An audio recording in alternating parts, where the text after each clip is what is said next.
नमस्कार स्टूडेंट, हमने पिछले क्लास में मानवाधिकार, जो भारतीय संविधान में मानवाधिकार के संबंध में जा रहे थे। हमने पिछले क्लास में भारतीय संविधान में जो मौलिक अधिकार दिए गए हैं, मौलिक अधिकार, और उसको ही भारत में मानवाधिकार के रूप में भी जाना स्वीकार किया जा सकता है। उसके दो अधिकारों के बारे में हमने जाने, जिसमें सबसे पहले समानता का अधिकार, दूसरा स्वतंत्रता का अधिकार। उसके बाद आप तीसरा अधिकार के बारे में हम जानेंगे, जिसमें आता है शोषण के विरुद्ध का अधिकार। संविधान में अधिकारों के अंतर्गत शोषण के विरुद्ध भी अधिकारों का अनुच्छेद 23 और 24 में उल्लेख किया गया है, क्योंकि न्याय एक आवश्यक पहलू ही है। एक व्यक्ति द्वारा दूसरे व्यक्ति को शोषण समाप्त किया जाए। भारतीय संविधान द्वारा न्याय के लिए एक आदर्श पुष्टि के लिए शोषण को अपराध घोषित किया गया है। भारतीय संविधान अनुच्छेद 23 के अनुसार से मानव व्यापार तथा किसी भी व्यक्ति को बेकार जबरदस्ती काम लेना गैर कानूनी है। उसे जबरदस्ती अपने कामों में नहीं ले सकता। यह अनुच्छेद अमेरिका संविधान के 13वें संशोधन की तरह है, जिसमें दास्ता का अंत किया गया है। भारत में भी सदियों से किसी न किसी रूप में दास्ता का प्रथा विद्यमान थी, जिसके अनुसार से हरिजन, खेतिहर, श्रमिकों एवं शिष्यों पर विभिन्न प्रकार के अत्याचार किए जाते थे। अतः संविधान में मानवीय शोषण इन सभी रूपों को कानून दंडनीय घोषित कर दिया। चौथा, अगर संविधान का अनुच्छेद 24 को अगर देखें, जिसके अनुसार से 14 वर्ष से कम आयु के वाले बच्चों को कारखाने और अन्य जोखिम भरी जगहों पर नियुक्त करना आपराधिक माना जाएगा। यह निषेध मानव अधिकारों संबंधी अवधारणाओं तथा संयुक्त राष्ट्र के सिद्धांतों के अनुरूप है। अंत में कहा जा सकता है कि शोषण के विरुद्ध अधिकार का उद्देश्य एक वास्तविक एवं सामाजिक लोकतंत्र की स्थापना करता है।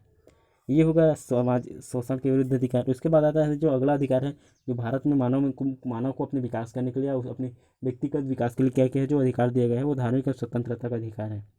भारतीय संविधान के अनुसार से 25, 26, 27 और 28 को धार्मिक स्वतंत्रता का अधिकार प्रदान करता है, जिसमें अनुच्छेद 25 में क्या किया गया है, अंतःकरण की स्वतंत्रता प्रदान की गई है।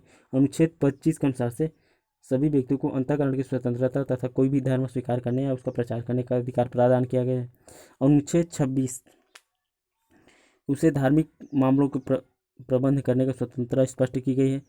अनुच्छेद 26 के अनुसार से प्रत्येक धर्म के अनुयायियों को धार्मिक संस्थाओं को तथा दान प्रेषित सार्वजनिक संस्थाओं को स्थापना तथा उसे संचालन का अधिकार संबंधी मामलों के संबंध में अधिकार दिया गया है। चल और अचल संपत्ति अर्जन एवं स्वामित्व का अधिकार भी दिया गया है।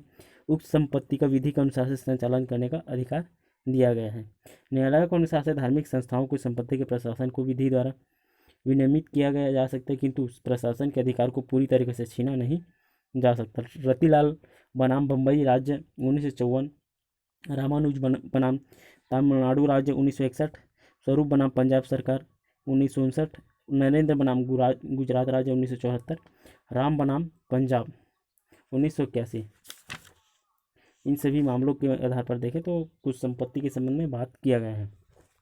उसके बाद अगर अगला अनुच्छेद देखें, 27 अनुच्छेद, इस अनुच्छेद में धर्म की अभिवृद्धि के लिए कर देने की स्वतंत्रता स्पष्ट की गई। अनुच्छेद 27 में उल्लेख किया गया है, किसी भी व्यक्ति को किसी विशिष्ट धर्म की अभिवृद्धि या पोषण के लिए किए गए खर्चे के लिए कोई कर अदा करने के लिए विवश नहीं करेगा।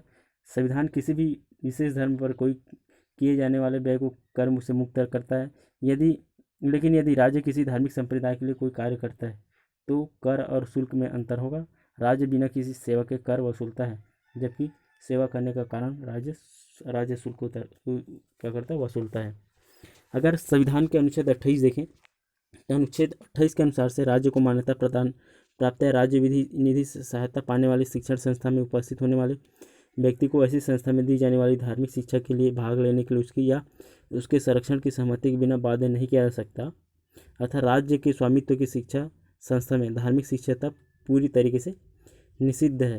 अन्य सांप्रदायिक संस्थाओं में यह पूर्णतः प्रतिबद्ध नहीं है, किंतु उसे अन्य धर्मावलंबी पर उनकी सहमति के बिना आरोपित नहीं किया जा सकता।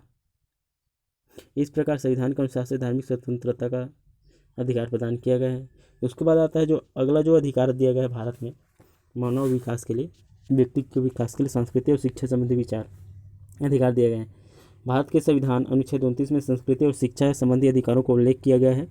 अर्थात भारत में कहीं भी निवास करने वाले नागरिकों को प्रत्येक वर्ग को जिसकी अपनी विशेष भाषा, लिपि या संस्कृति है वे उसे बनाए रखने के लिए अधिकार गारंटी देता है। किसी भी नागरिक को राज्य द्वारा चलाई जाने वाली अथवा उसके सहायता प्राप्त किसी भी शिक्षण में केवल धर्म, मूल, वंश, जाति, भाषा के कारण प्रवेश देने से इनकार नहीं किया जा सकता। इस प्रकार से सभी अल्पसंख्यक वर्गों को अपनी पसंद की शिक्षण संस्थाएं काम करने की या उसे प्रबंध करने का अधिकार दिया गया है। उसके बाद अगर अधिकार देखें तो मानव विकास के लिए तो सबसे महत्वपूर्ण माना जाता है संवैधानिक उपचारों का अधिकार को सबसे महत्वपूर्ण माना जाता है। संविधान न केवल अधिकारों को एक शानदार सूची प्रस्तुत करता है बल्कि उन अधिकारों की रक्षा करने का कार्य भी करता है। संवैधानिक उपचारों के अधिकार की व्यवस्था के महत्व को इस दृष्टि में रखते हुए अम्बेडकर ने कहा था, अगर यदि कोई मुझसे यह पूछते हैं कि संविधान का वो कौन सा अनुच्छेद है जिसका बिना संविधान प्रायः शून्य हो जाता है, तो अनुच्छेद 32 को छोड़कर मैं किसी अनुच्छेद को संकेत नहीं करूँगा। यह संविधान का हृदय एवं आत्मा है। इसके अलावा भारतीय संविधान के कुछ विशिष्ट विषय है जो मानवाधिकार की ओर संकेत करते हैं, जिसमें सबसे पहला आता है मौलिक अधिकारों का निलंबन। तो भारतीय संविधान के द्वारा प्रत्येक नागरिकों को कुछ मौलिक अधिकार दिए गए हैं और इन मौलिक अधिकारों को निलंबन भी किया जा सकता है, जिसमें सबसे पहला आता है मौलिक अधिकारों के युक्तियुक्त निर्बंधन आरोपित किए जाने के संदर्भ में अनुच्छेद 19(2) के संबंध में से 19(2) में उल्लेखित किया गया है। उसके बाद दूसरा देखें तो अनुच्छेद 15(1) में 1 तथा 4 के अनुसार से सामाजिक उद्देश्यों को प्रवर्तन जैसे महिलाओं, बच्चों तथा पिछड़ी जातियों के कल्याण के लिए राज्य के मौलिक अधिकारों में हस्तक्षेप कर सकता है। उसके बाद आता है अनुच्छेद 34 के अनुसार से जब किसी क्षेत्र में सेना विधि पर प्रवर्तन में हो तब संसद विधि द्वारा मौलिक अधिकारों को निलंबन आरोपित कर सकता है या उसे खत्म कर सकता है। तब तक जब तक वहाँ पर समस्या समाप्त ना हो तब तक क्या नहीं कर सकता है, तब तक उस समस्याओं को दूर करने के लिए क्या कर सकता है, दूर करने के लिए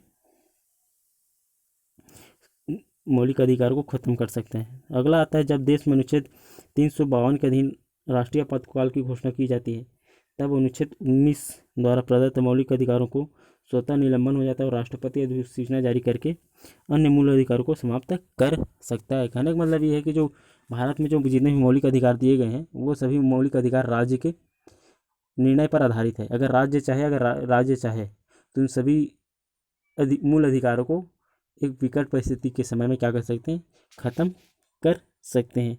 ये तो मौलिक अधिकारों का निलंबन है। उसके बाद आता है मौलिक कर्तव्य। अधिकारों एवं कर्तव्यों को परस्पर घनिष्ठ संबंध है।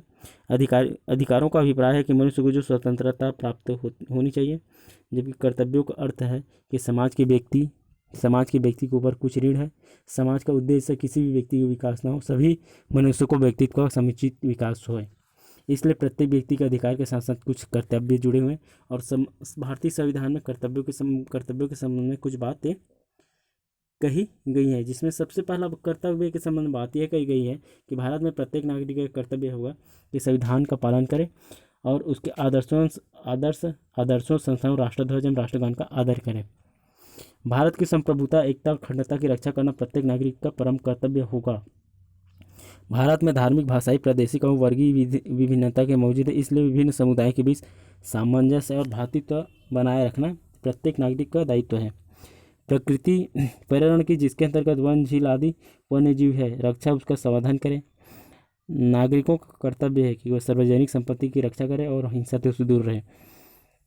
व्यक्तिगत और सामूहिक गतिविधियों से सभी क्षेत्रों की उत्कर्ष की ओर बढ़ने का सतत प्रयास करें, जिससे राष्ट्र निरंतर आगे बढ़ते हुए प्रगति और उपलब्धि की नई ऊंचाइयों को छू सकें। नागरिकों का यह भी कर्तव्य है कि वैज्ञानिक दृष्टिकोण अपनाएं तथा मानववाद और अन्वेषण और सुधार की भावना का विकास करें। हमारी समन्वित संस्कृति एवं गौरवशाली परंपरा का महत्व समझें और उनका परीक्षण करें। देश की रक्षा करें और जब कभी राष्ट्र सेवा का आह्वान हो तो राष्ट्र सेवा के लिए तत्पर रहें। राष्ट्र स्वतंत्रता के लिए हमारे राष्ट्रीय आंदोलन से प्रेरित करने वाले उच्च आदर्शों को हृदय में संजोए रखें और उसका पालन करें। उसके साथ साथ 46वें संविधान संशोधन में अधिनियम 2002 में अनुच्छेद 51 में 11वें मौलिक कर्तव्य को जोड़ा गया। इसके अनुसार से यह अभिभावकों को कर्तव्य होगा कि अपने 6 वर्ष से 14 वर्ष के बच्चों को शिक्षा प्राप्त करने का अवसर प्रदान करें। ये हमारे भारतीय संविधान में कुछ क्या किए गए हैं, कर्तव्य जोड़े गए हैं। उसके बाद हो गया, हमने तो मानवाधिकार को और जो हमारा भारतीय संविधान इंगित करता है उसके बारे में जो हमने पढ़े, जिसमें पहले मौलिक अधिकारों को निलंबन के संबंध में जाने। उसके बाद क्या है, दूसरा हमने मौलिक कर्तव्य जाने। उसके बाद एक तीसरा जो मौलिक अधिकार को न्यायिक उपाय बताए गए रक्षा करने के लिए, जो न्यायिक उपाय बताया गया है जो मानवाधिकार की ओर इंगित करता है भारतीय संविधान का, जिसमें सबसे पहले क्या है सर्वोच्च न्यायालय और उच्च न्यायालय द्वारा नागरिकों के मौलिक अधिकारों की रक्षा के लिए क्या किया गया है, कुछ 5 प्रकार के लेख जारी करता है, जिसके आधार पर क्या करता है, राज्य में निवास करने वाले जनता के हितों की रक्षा करने का काम करता है। जिसमें सबसे पहला आता है बंदी प्रत्यक्षीकरण। बंदी प्रत्यक्षीकरण व्यक्तिगत स्वतंत्रता का क्या माना जाता है, इसे उदाहरण माना जाता है। व्यक्तिगत स्वतंत्रता के लिए एक लेख सर्वाधिक महत्वपूर्ण माना जाता है। यह उस व्यक्ति की प्रार्थना पर जारी किया जाता है जो यह समझता है कि उसे अवैध रूप से बंदी बनाया गया है। इसके अनुसार से न्यायालय बंदीकरण करने वाले अधिकारी को आदेश दे सकते हैं कि वह बंदी बनाए गए व्यक्ति को निश्चित समय और स्थान पर उपस्थित करे, जिससे न्यायालय बंदी बनाए जाने के कारणों तथा पर विचार कर सके।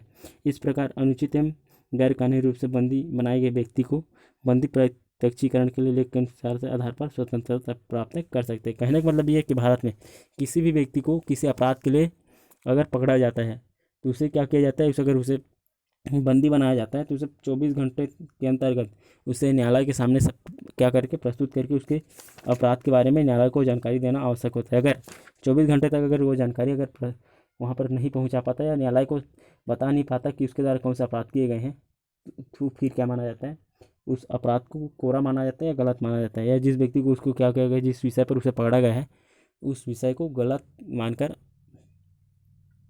उस व्यक्ति को छोड़ दिया जाता है। उसके बाद आता है दूसरा जो मौलिक अधिकारों को रक्षा के लिए जो भारत में न्यायिक उपाय अपनाया गया है, जिससे भारत में क्या होता है, मानव अधिकार को इंगित करता है भारतीय संविधान। और दूसरा आता है अधिकार पृष्ठ।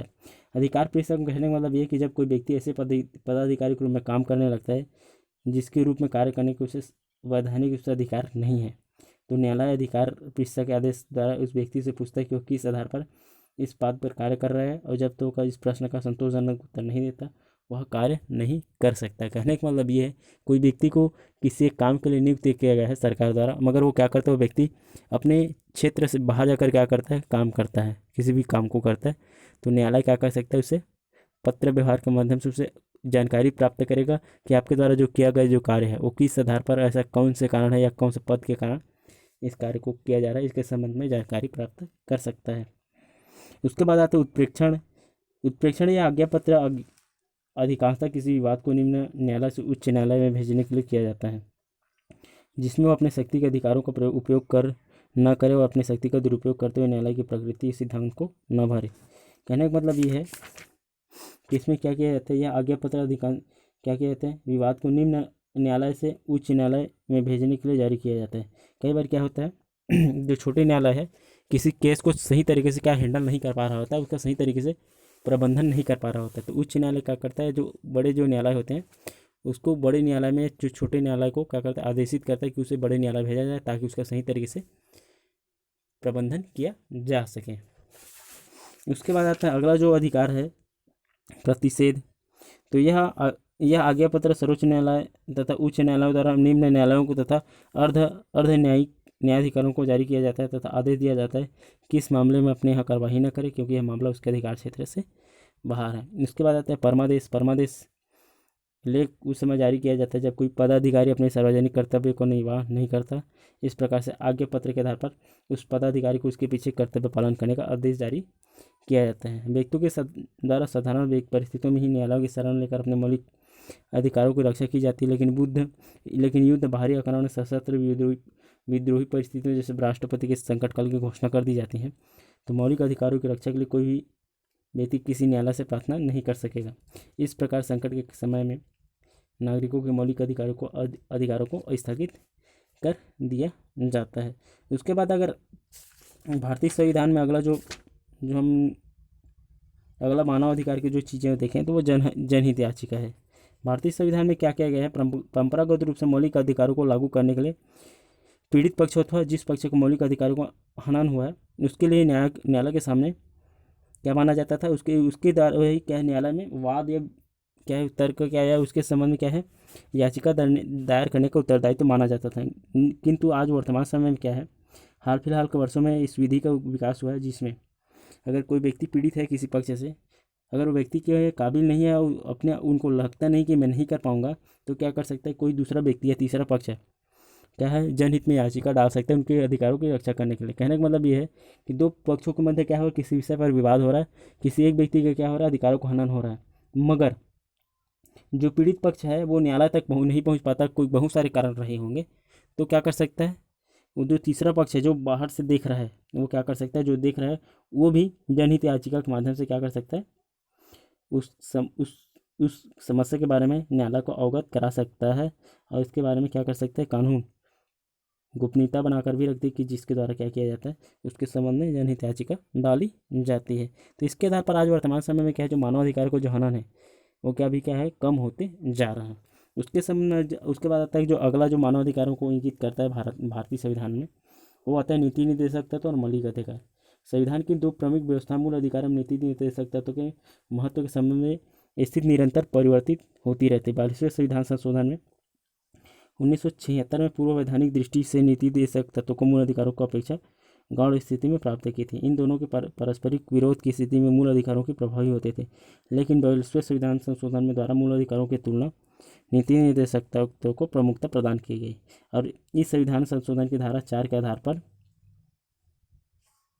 यह व्यवस्था की गई कि संसद संविधान के भाग 4 किसी भी एक या सभी सिद्धांतों को लागू करने के लिए जिन किन्हीं कानूनों का निर्माण करे उसे आधार पर चुनौती नहीं दिया जा सकेगा। यह कानून संविधान द्वारा किए गए किसी मूल अधिकार को सीमित या समाप्त करते हैं। 44वें संविधान संशोधन 1978 द्वारा इस स्थिति को बनाए रखा गया, और लेकिन 42वें संविधान संशोधन को उच्चतम न्यायालय में चुनौती दी गई और उच्चतम न्यायालय द्वारा मिनर्वा मिल्स तथा अन्य बनाम भारत सरकार विवाद में निर्णय देते हुए मई 1980 में 42वें संविधान संशोधन की 4 और धारा 55 को अवैध घोषित कर दिया गया। उच्चतम न्यायालय ने यह निर्णय में यह कहा कि निर्देशक सिद्धांतों को मूल अधिकारों की अपेक्षता उच्चता की स्थिति प्रदान करने में संविधान की मूल संरचना नष्ट हो जाएगी। इस प्रकार से वैधानिक दृष्टि से निर्देशक तत्वों की तुलना में मौलिक अधिकारों की उच्चता स्थिति प्राप्त कर लेगी। इस प्रकार से एक महत्वपूर्ण तथ्य यह है कि शासन द्वारा नीति निर्देशक तत्वों को मौलिक अधिकारों की अपेक्षा अधिक महत्वपूर्ण स्थान प्रदान करने की घोषणा करते हुए उन्होंने कभी भी न्याय योजना स्थिति प्रदान नहीं की। अतः यह स्पष्ट है कि जब तक निर्देशक तत्व को न्याय योजना स्थिति प्रदान नहीं की जाएगी तब तक उसकी स्थिति मूल अधिकारों की तुलना में गौण रहेगी।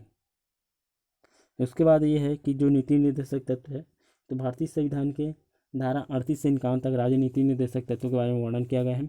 राज्य के नीति निर्देशक तत्वों का अध्ययन अगर करना चाहें तो मुख्यतः इसमें कुछ बिंदु के आधार पर क्या कर सकते हैं, हम भारत के नीति निर्देशक तत्वों के बारे में अध्ययन कर सकते हैं। सबसे पहला आता है आर्थिक सुरक्षा संबंधी नीति निर्देशक। तो भारतीय संविधान के निर्माताओं का उद्देश्य भारत में लोक कल्याणकारी राज्य का स्थापना करना था, और इस दृष्टि में अधिकांश निर्देशक तत्वों द्वारा आर्थिक सुरक्षा और आर्थिक न्याय के संबंध में व्यवस्था की गई है। सामान्यतः भाषा में अगर समझे तो मौलिक अधिकार क्या होता है, मौलिक अधिकार व्यक्ति को दिया जाता है, और नीति निर्देशक तत्व है वो एक मौलिक अधिकार ही है जो राज्य को दिया जाता है। मौलिक अधिकार व्यक्तिगत अधिकार है, और जो नीति निर्देशक तत्व है वो क्या है, राज्यों के लिए अधिकार के रूप में माना जाता है कि उसी के आधार पर राज्य क्या करते हैं, कार्य करता है। या कहा जा सकता है कि राज्य के लिए एक रास्ता क्या है, नीति निर्देशक तत्व है जिस पे वो चलता है, और व्यक्ति क्या करता है, मौलिक अधिकार उसके लिए रास्ता है जिस पे वो चलता है। उसके सीमा से बाहर जाकर न राज्य बाहर जाकर कार्य कर सकता है, न व्यक्ति जाकर कार्य कर सकता है। तो उसके संबंध में कुछ यहाँ पर चीज़ें बताई गई हैं। तो आर्थिक सुरक्षा संबंधी नीति निर्देशक तत्व भारतीय संविधान के निर्माताओं का उद्देश्य था। उद्देश्य भारत में एक लोक कल्याणकारी राज्य की स्थापना करना, और इस दृष्टि से अधिकांश नीति निर्देशक तत्वों द्वारा आर्थिक सुरक्षा एवं आर्थिक न्याय के संबंध में व्यवस्था की गई है।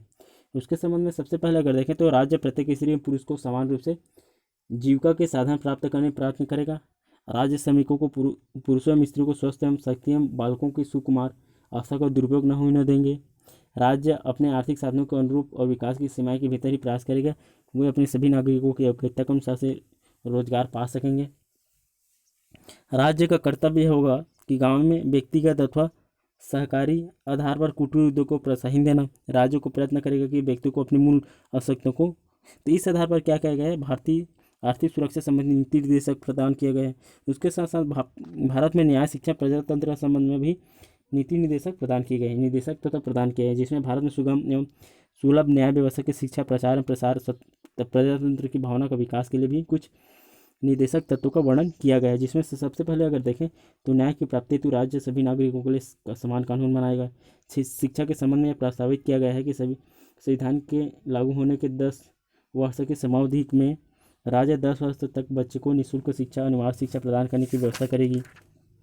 और प्रजातंत्र की भावना को विकास करने के लिए नीति निर्देशक में कहा गया है कि राज्य अपने ग्राम पंचायतों को संगठन की ओर कदम उठाएगा, उतने इतने अधिकार प्रदान किए जाएंगे और स्वायत्त संस्थान के कई रूप में कार्य कर सकें। उसके बाद अगर अगला जो निर्देशक तत्व प्रदान किए गए हैं प्राचीन स्मारकों की रक्षा संबंधी, तो प्राचीन स्मारकों को कलात्मक वस्तुएं, ऐतिहासिक स्थल, देश की धरोहर एवं प्राचीन स्मारकों को कलात्मक वस्तुओं की राष्ट्रीय महत्व के भावनाओं को आदि की सुरक्षा करने के भी क्या किए गए कार्य सौंपा गए हैं। उसके साथ साथ सामाजिक हित के संबंधी निर्देशक तत्व भी प्रदान किए गए हैं। इसके अंतर्गत सामाजिक हित संबंधी तत्वों को के अंतर्गत राज्य के कुछ कर्तव्य निर्धारित किए गए हैं, जिसमें वे राज्य के लोगों को जीवन स्तर सुधारने एवं स्वस्थ रखने के प्रयत्न करेंगे। उसके साथ साथ राज्य में कमजोर एवं असहाय एवं दुर्बल वर्ग की विशेषता, अनुसूचित जाति, अनुसूचित जनजाति के लिए शिक्षा तथा अर्थ संबंधी हितों पर विशेष सावधानी से उन्नति करेगा और सामाजिक अन्याय तथा सभी प्रकार के शोषण की उससे रक्षा करेगा। उसके साथ साथ अगला जो नीति निर्देशक तत्व प्रदान किया गया है अंतर्राष्ट्रीय शांति और सुरक्षा संबंधी निर्देशक तत्व। तो भारत हमेशा से शांतिपूर्ण सहअस्तित्व वाला देश रहा है और हमारी सदैव से ही नीति जियो और जीनो की रही है।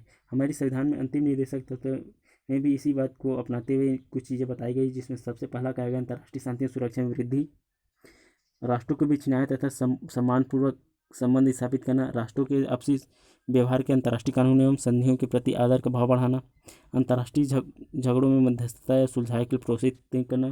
तो इन तत्वों के आधार पर भारत में वास्तविक प्रजातंत्र की स्थापना हो सकेगी और हमारा देश एक ऐसा लोक कल्याणकारी राज्य बनेगा जिससे प्रत्येक व्यक्ति को स्वतंत्रता, समानता और सामाजिक न्याय प्राप्त हो सकेगा। ये तो हो गया भारतीय संविधान में मूल क्या बोलते हैं नीति निर्देशक तत्व। बाकी का हम अगले क्लास में पढ़ेंगे।